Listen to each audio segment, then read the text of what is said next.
باب المتیمم هل ينفخ فیہما، باب تیمم کرنے والے کے بارے میں، ہل کیا ینفخ پھونک مارے گا، فیہما ان دونوں میں، یعنی اپنے دونوں ہاتھوں پر پھونک مارے گا، یعنی تیمم کرنے کے لیے جب وہ مٹی کو ٹچ کر لے گا تو ڈائریکٹ مٹی والے ہاتھ منہ پہ لے جائے گا یا ان کی مٹی کو جھاڑ لے گا. اس پر حدیث.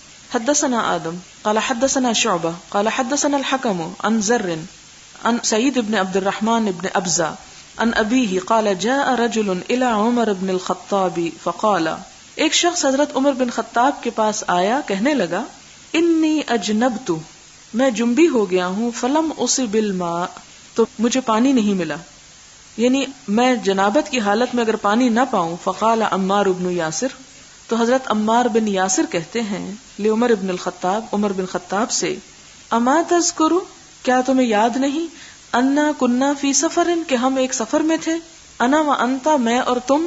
کون کہتے ہیں؟ عمار بن یاسر. کن کو کہتے ہیں؟ عمر بن خطاب کو، کہ ہم دونوں ایک سفر میں تھے. تو کیا کیا تھا؟ فاما انت فلم تصلی، جہاں تک تمہارا تعلق ہے تم نے نماز ہی نہ پڑھی. کس نے نہ پڑھی؟ عمر رضی اللہ تعالیٰ عنہ نے. کیوں نہ پڑھی؟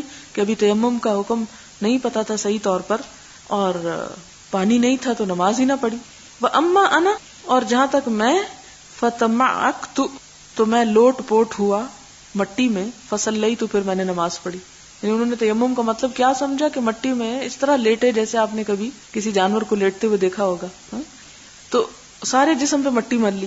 فذکرت ذلک للنبی صلی اللہ علیہ وسلم، تو میں نے یہ بات آپ صلی اللہ علیہ وسلم کو بتائی. فقال نبی صلی اللہ علیہ وسلم، تو آپ نے فرمایا انما کان یکفیک ھکذا، کہ تمہیں صرف اتنا کافی تھا. فضرب النبی صلی اللہ علیہ وسلم بکفیہ الارض، تو ماری آپ صلی اللہ علیہ وسلم نے اپنی ہتھیلیاں زمین پر، یعنی مٹی پر. ونفخ فیہما، اور ان دونوں میں پھونک ماری، یعنی مٹی زائد جو تھی ایکسٹرا وہ جھڑ گئی. ثم مسح بہما، پھر دونوں ہاتھوں سے مسح کیا. کہاں؟ وجہہ، اپنے چہرے پر، وکفیہ، اور اپنی ہتھیلیوں پر. اور بس، یعنی آپ صلی اللہ علیہ وسلم نے پورا مٹی میں لوٹ پوٹ ہونے کی بجائے اور بازو اور پاؤں اور سر کا مسح نہیں کیا، صرف کیا کیا؟ زمین پہ ہاتھ مارے، پھونک ماری، اس کی مٹی تھوڑی جھڑ گئی، اسی کو ایک دفعہ چہرے پہ پھیرا اور پھر